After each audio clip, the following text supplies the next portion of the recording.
बहू, ओ बहू। मम्मी जी क्या हुआ, कुछ काम था?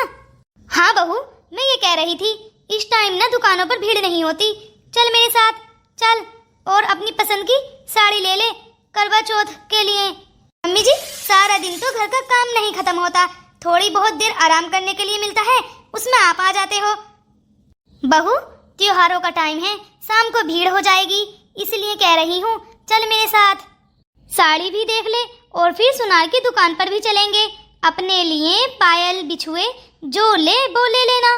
मम्मी जी अभी तो मैं कहीं नहीं जा रही हूँ, आप मुझे थोड़ी देर आराम करने दो, और हाँ जाते वक्त प्लीज आप गेट बंद कर ही जाना।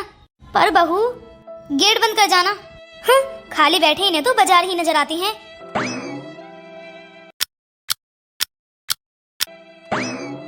काजल बाहर चूड़ी वाला आया है, ले ये पहन कर देख तेरे साइज की ठीक है या नहीं। हाँ ये तो मेरी साइज की ठीक है साइज तो इनका लगभग। करवा चौथ भी आ रहा है ना बहू, तो अच्छी लगेंगी ये, आजा तू खुद चल कर देख ले, कोई और पसंद आए तो वो ले लेना, ये तो मैं पसंद करके लाई हूँ तेरे लिए। मम्मी जी आपसे मैंने कितनी दफा बोला है कि फेरी वालों को मत बैठाया करो, मुझे इन लोगों से सामान लेना बिल्कुल भी पसंद नहीं है। मम्मी जी बहू ये ऐसे ही कोई फेरी वाला नहीं है, बहुत पुराना जानने वाला है हमारा, अरे कभी मेरी सास जिंदा थी ना जब भी आया करता था, चल तू चल कर देख ले कितना बूढ़ा हो रहा है, एकदम बढ़िया क्वालिटी की चीजें लाता है ये हमारे लिए, और बाजार से भी ज्यादा सस्ती।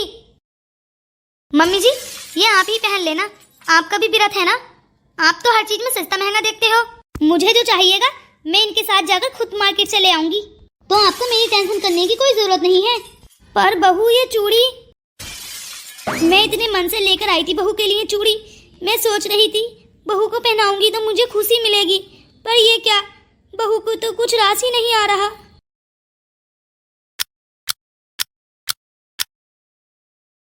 लो दीदी साड़ियाँ, आप बोल रहे थे ना कि आपके घर में फंक्शन है तो कुछ काम वाले आएंगे, दीदी आप उनको दे देना, मेरे पास ऐसे ही बेस्ट पड़ी थी। भाभी बुरा मत मानना, लेकिन ये साड़ियाँ तो एकदम नई जैसी लग रही हैं, ऐसा लग रहा है जैसे मानो आपने इन्हें पहना ही नहीं है। अरे दीदी अगर किसी को कुछ देना है तो अच्छा ही दो दीदी, वरना कुछ लोग ऐसे भी होते हैं कि जब कपड़ा घिसकर फट जाता है ना तब उसे पोंछा बना लेते हैं, लेकिन किसी को देते नहीं हैं, उसके काम आ जाए। मेरा मानना तो यही है दीदी, अगर किसी को कुछ दो तो अच्छा दो। हाँ भाभी आपकी ये बात तो बिल्कुल सही है, ठीक है भाभी मैं चलती हूँ, मैं सबको दे दूंगी ये कपड़े। बहू ये सारी नई की नई साड़ियाँ और इतनी महंगी साड़ियाँ तूने रेखा को क्यों दी हैं? ये सारी साड़ियाँ तो मैंने तुझे दिलवाई थी ना। मम्मी जी मैं जानती हूँ वो सारी साड़ियाँ आपने दिलवाई थी, लेकिन अब उनका ओल्ड फैशन हो चुका है मम्मी जी, अरे कौन पहनता है ऐसी साड़ियाँ। रेखा दीदी के घर में कुछ काम वाले लगे हुए हैं, उनके घर में फंक्शन है ना तो दीदी उनको दे देंगी, सही है ना मम्मी, कोई यूज करेगा उन्हें। अरे बहू अगर तुझे नहीं पहननी थी तो तू मुझे दे देती, अरे मैं अपने हिसाब से किसी को दे देती। मम्मी जी मैं आपकी तरह फ्री नहीं रहती हूँ, मुझे बहुत काम होते हैं घर में। बहू आई मम्मी जी। अरे बहू देख तो मैं तेरे लिए कितनी सुंदर साड़ी लाई हूँ, पूरी दुकान छान मारी मैंने, तब 1000 साड़ियों में से एक साड़ी मुझे ये सुंदर लगी, स्पेशल मैं तेरे लिए लाई हूँ, करवा चौथ पर इसे ही पहनना। मम्मी जी वाकई साड़ी तो बहुत ज्यादा सुंदर है, मुझे बहुत ज्यादा पसंद आई। क्या सच में बहू तुझे अच्छी लगी? पर मम्मी जी मैं इस साड़ी को नहीं पहन सकती। मम्मी जी मैं ये लाई हूँ अपने लिए साड़ियाँ उनके साथ जाकर, आपको मालूम है ये बिल्कुल ट्रेंडिंग और न्यू साड़ियाँ हैं।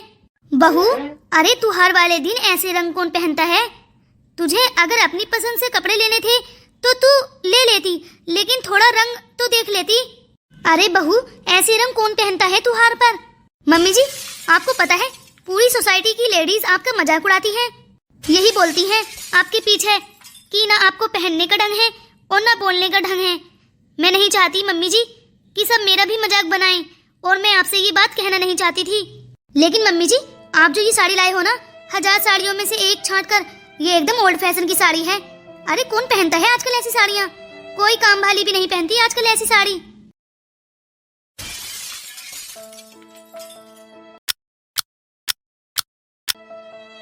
बहू। हाँ मम्मी जी बोलिए, क्या हुआ? अरे बहू, पूजा के यहाँ मेहंदी वाली आई है और सबके बहुत ज्यादा सुंदर सुंदर मेहंदी लगा रही है। मैंने बोल दिया है कि मेरी बहू के भी खूब अच्छी मेहंदी लगाना, खूब सुंदर। मम्मी जी आप एक बार मुझसे पूछ तो लेते, मुझे नहीं लगवानी उससे मेहंदी। अरे बहू, बहुत सुंदर मेहंदी लगा रही है वो, मैं खुद देख कर आई हूँ। और तुझे पता है पैसे भी बिल्कुल सही सही ले रही है, बिल्कुल भी महंगी नहीं लगा रही है। मम्मी जी करवा चौथ का त्योहार पूरे साल में एक बार आता है, इस पर भी आपको सस्ता महंगा देखना है। अरे मैं एक ही बहू हूँ आपकी। मम्मी जी मुझे डिजाइनर मेहंदी लगवानी है तो आप उससे मना कर देना, मुझे नहीं लगवानी उससे। अभी उसी का फोन था मम्मी जी, वो आ जाएगी थोड़ी देर में, आप थोड़ा किचन में देख लेना आज। अरे किचन का काम तो मैं संभाल ही लूंगी, तू तो बस हाथ भर भर के मेहंदी लगवाना। आजकल ऐसे लगवा लेते हैं ना, पतली पतली सी बेल, छोटी छोटी सी मेहंदी, वो मत लगवाना, भर भर के हाथ लगवाना। यहाँ तक लगवाना बहू, यहाँ तक। जैसा डिजाइन मुझे अच्छा लगेगा मैं वैसे ही लगवाऊंगी, आप बस थोड़ा सा किचन में देख लेना। ठीक है बहू, तू चिंता मत करना, मैं सब संभाल लूंगी। तू तो बस हाथ भर भर के मेहंदी लगवाना, मेरा मन ही खुश हो जाएगा बहू। हाथ भर भर के मेहंदी लगवाना, हाथों में दर्द किसके होगा? मेरे। और इन्हें पता नहीं कौन सी भला खुशी मिलेगी। मम्मी जी, मम्मी जी, मम्मी जी आप कहाँ जा रहे हो?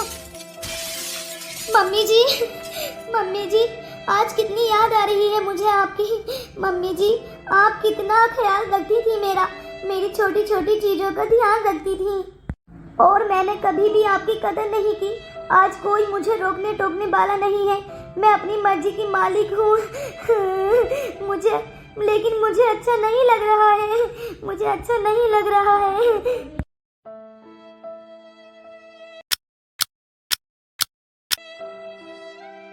दीदी चूड़ियाँ ले लो। दीदी त्योहार आ गया, अब तो चूड़ियाँ ले लो। चूड़ियाँ तो लेनी है भैया, आप ना 2 मिनट यहाँ पर बैठो, मैं अपनी सहेली को बुला कर लाती हूँ, उसको भी लेनी है चूड़ियाँ।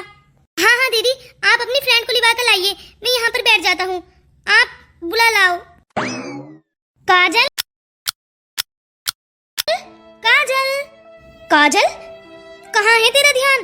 तेरा मेन गेट भी खुला हुआ है, कब से आवाज लगा रही हूँ मैं तुझे। अरे कुछ नहीं अंजलि, क्या हुआ, कुछ काम था क्या? मैं तो तुझे बुलाने आई हूँ, आजा बाहर, चूड़ियाँ बेचने वाले भैया बैठे हुए हैं, आज बहुत बड़ा बैग भी लाए हैं और बहुत सुंदर सुंदर चूड़ियाँ हैं। चल आजा, आज तो घर बैठे ही शॉपिंग हो जाएगी, मार्केट जाने की जरूरत भी नहीं पड़ेगी। चल आजा अब लेते हैं। एक काम कर, तू ही ले ले, मन नहीं है। अरे मन से क्या मतलब होता है, क्या हो गया तुझे इस बार? तू हर बार तो इतनी खुशी खुशी से चूड़ियाँ खरीदती है और सबसे अच्छी सबसे महंगी चूड़ियाँ तेरी ही होती हैं। कहीं तुझे ये तो नहीं लग रहा है कि इन भैया पर चूड़ियाँ अच्छी नहीं होंगी? अरे चलकर तो देख लेते हैं एक बार, अच्छी नहीं होंगी तो मना कर देंगे। अंजलि मैं सच कह रही हूँ यार, मेरा मन नहीं है, तू जाकर ले ले, मेरे पास बहुत सारी चूड़ियाँ रखी हुई हैं, मैं उन्हीं में से कोई पहन लूंगी। अरे ये तू कैसी बहकी बहकी बातें कर रही है? काजल तेरी शादी को बस 5 साल हुए हैं, अभी से बुढ़ापा छा गया है तुझ पे तो। अरे अंजलि सच में बहुत सारी चूड़ियाँ रखी हुई हैं मेरे पास, मैं उन्हीं में से कोई पहन लूंगी, जा तू ले ले। वैसे भी हर साल मेरी सास ही मुझे चूड़ियाँ देती थी, लेकिन उन्हें तो तू पहनती ही नहीं थी। अरे जब तू तो बोलती थी कि आंटी जी ओल्ड फैशन की चीजें लाती हैं, उनकी साड़ी चूड़ी कपड़े, तुझे कुछ भी पसंद नहीं आता था, तू अपनी पसंद से ही लेती थी सब कुछ। लेकिन अब तो तेरी सास इस दुनिया में नहीं है। अरे तेरी तो मौज आ गई, सच में आंटी जी तो हर बात पर टोका टिप्पणी करती थी, अब तो तुझे कोई रोकने टोकने वाला भी नहीं है, अपनी पसंद का पहन, तुझे जो आजादी मिल गई है। अंजलि मैंने तुझे बोला है ना मुझे चूड़ियाँ नहीं लेनी। और सुन अंजलि, आइंदा मम्मी जी के बारे में कुछ गलत मत बोलना प्लीज। लेकिन काजल मैंने क्या गलत बोला, तू ही तो सारा दिन बुराइयां करती थी अपनी सास की। मैंने बस यही तो बोला है कि अब तेरी सास इस दुनिया में नहीं रही, अब तुझे कोई रोकने टोकने वाला भी नहीं है, अपनी मर्जी से रह। इसमें मैंने क्या गलत बोला? पहले तू ही बोलती थी कि पता नहीं मुझे कब आजादी मिलेगी इस सास से। अंजलि सॉरी बहन, देख मेरा मन ठीक नहीं है अभी, तू प्लीज तू अभी के लिए यहाँ से चली जा, मैं बाद में मिलती हूँ तुझसे। आज से 5 साल पहले मैं इस घर में शादी कर कर आई थी और मेरी सासू माँ को कितना ज्यादा शौक था।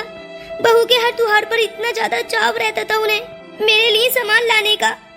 हर त्योहार पर मुझे नया सूट दिलवाती थी, मेरे लिए चूड़ियाँ लेकर आती थी, मेहंदी लेकर आती थी। उन्हें कितना ज्यादा शौक था मेरे सजने संवरने का। पड़ोस में अगर किसी की बहू ने अच्छा सूट पहन लिया तो उनकी कोशिश रहती थी कि उससे भी अच्छा सूट मेरे लिए लेकर आए। वो बस यही चाहती थी कि सारी बहुओं में से सबसे ज्यादा मैं अच्छी लगूं। हर करवा चौथ पर मेरे लिए आगे से आगे तैयारियां करती थी, मेरे लिए मेहंदी वाली बुलाती थी, मेरे लिए साड़ियां लाती थी, चूड़ियां, श्रृंगार का सामान सब कुछ लाती थी। लेकिन मैंने क्या किया? उनके प्यार की कभी भी कदर नहीं की, कभी उनके पसंद की साड़ी नहीं पहनी, कभी उनके पसंद की चूड़ियां नहीं पहनी। जब वो मुझे थोड़ा सजने संवरने के लिए बोलती थी कभी उनकी बात नहीं मानी। बस उनको हमेशा ऐसे ही बोलती थी कि आपको कुछ नहीं पता, आपकी सोच पुराने जमाने की है। आज मुझे बहुत याद आ रही है मम्मी जी आपकी, मुझे बहुत याद आ रही है आपकी। और इस बार मुझे सरगी कौन देगा?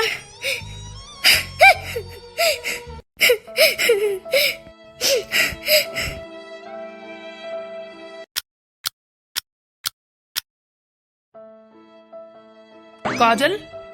हाँ जी। अरे तुम्हें क्या हुआ काजल? कुछ नहीं। अच्छा तो काजल, आज मैंने ऑफिस से छुट्टी ली है, तुम रेडी हो जाओ जल्दी से। चलो मार्केट से तुम्हें जो लाना है ले आओ, फिर से मुझे टाइम नहीं मिलेगा। मुझे कुछ नहीं लाना। अभी जब राखी पर मैं अपने घर गई थी तो वो कपड़े नहीं रखे हैं, मैंने पहने नहीं हैं, मैं वो पहन लूंगी। बाकी मेरे पास सब कुछ है, मुझे कुछ नहीं लाना, ना ही मुझे कहीं जाना है। क्या हुआ है तुम्हें? तुम्हारी तबीयत तो ठीक है? अरे कैसी बातें कर रही हो तुम तो इतनी शॉपिंग करती हो करवा चौथ पर। काजल, कहीं तुम्हें माँ की तो याद नहीं आ रही है? अब कोई फायदा नहीं है उन्हें याद करके। काजल, अब वो इस दुनिया में नहीं रही, काश तुमने उनके जीते जी कदर की होती। काजल, मैं तुम्हें कितना समझाता था कि माँ तुम्हें बहुत प्यार करती है, तुम्हें बहुत पसंद करती है। अरे रोका टोकी भी हम उस इंसान को करते हैं जिससे हम ज्यादा प्यार करते हैं। चलो मैं भी माँ को स्कूल से ले आता हूँ और तुम भी रेडी हो जाओ। मार्केट से तुम्हें कुछ लाना है तो ले आना, आज मैंने ऑफिस से छुट्टी ली है ना, इसीलिए। काश मैंने जीते जी उनकी कदर की होती, उनकी बात मानी होती। काजल, तूने कल चूड़ी वाले को तो मना कर दिया था चूड़ी लेने के लिए, तो सुन, आज शाम को ना मैंने अपने घर पे मेहंदी लगाने वाली बुलाई है, तो तू शाम को टाइम से आ जाना। अंजलि, मैं मेहंदी कैसे लगवा सकती हूँ? घर में इतने तो काम होते हैं, मैं शुगुन के नाम पर खुद ही लगा लूंगी थोड़ी मेहंदी। काजल, अरे यार ऐसा मत कर, तू तो हमेशा सबसे पहले और सबसे सुंदर मेहंदी लगवाती थी। पहले भी तो तेरे घर में काम ही होते थे। अंजलि, पहले भी घर में काम होता था, लेकिन सासू माँ ने मुझे कभी पता ही नहीं चलने दिया। उन्हें बस इसी बात से खुशी होती थी कि मैं भर भर कर हाथ मेहंदी लगवा रही हूँ। अरे मैंने कभी भी काम की टेंशन ली ही नहीं, वो सब कुछ खुद ही कर लेती थे। लेकिन सच में आज उनके बिना रहा नहीं जा रहा है। मुझे बहुत याद आ रही है उनकी, और बहुत पछतावा हो रहा है कि मैंने जीते जी उनकी कदर क्यों नहीं की। काजल, जो हो गया उसे अब हम ठीक नहीं कर सकते, लेकिन प्लीज तू अब इतना उदास मत हो और ये सब करना बंद कर। और काजल, ये करवा चौथ का त्योहार सुहाग के लिए होता है, अपने पति की लंबी उम्र के लिए रखा जाता है, तो प्लीज अब ना तू ऐसे रोना धोना छोड़ दे। पता नहीं अंजलि, लेकिन अब तो ऐसा लगता है मानो मेरी जिंदगी ही रुक गई हो। रोते हुए संसार में आई तब माँ ने गोद में उठाया, और जब रोते हुए ससुराल आई तब सास ने गले से लगाया।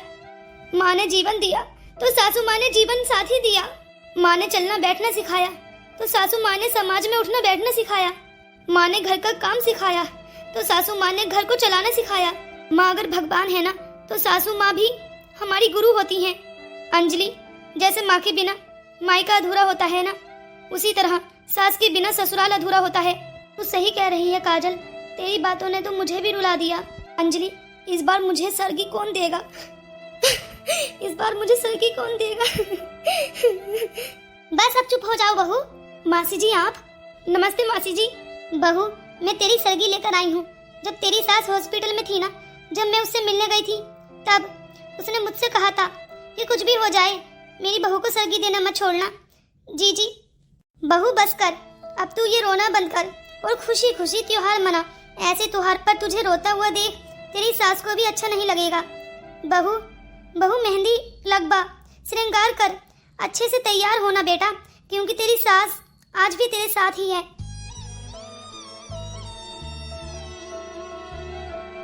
हाँ तो दोस्तों, आपको आज की हमारी छोटी सी कहानी कैसी लगी?